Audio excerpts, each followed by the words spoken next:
নির্বাচনী প্রচারণা শেষ দিনে জমে উঠেছে দেশ জুড়ে নির্বাচনী প্রচারণা। ব্রাহ্মণবাড়িয়া থেকে সেই প্রচারণা খবর জানাতে আমাদের সাথে যুক্ত হচ্ছেন সহকর্মী মহসিন পারভেজ।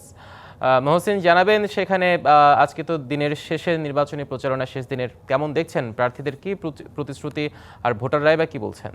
ধন্যবাদ হিমাদ্রি। আমি এই মুহূর্তে রয়েছি ব্রাহ্মণবাড়িয়া নির্বাচনী আসন 2 ব্রাহ্মণবাড়িয়া সরাইল আশুগঞ্জ এবং নির্বাচনী আসন বিজয়নগরের 2টি ইউনিয়ন আংশিক অংশ। এখানে আমার পাশে যিনি রয়েছেন নির্বাচনী প্রচারণা বাংলাদেশ খেলা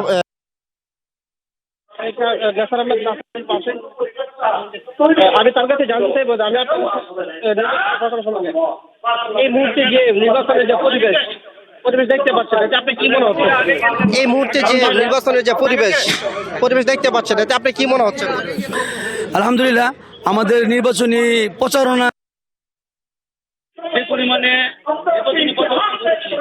এবং যে পরিমাণে আমরা মানুষের সারা পেয়েছি, আমরা আসলে বুঝতে পারি ইসলামী দলকে মানুষ এত ভালোবাসে, ইসলামী আন্দোলন কেউ ভালোবাসে, ইসলামী দলকে মানুষ এত ভালোবাসে, ইসলামী আন্দোলন কেউ তো ভালোবাসে।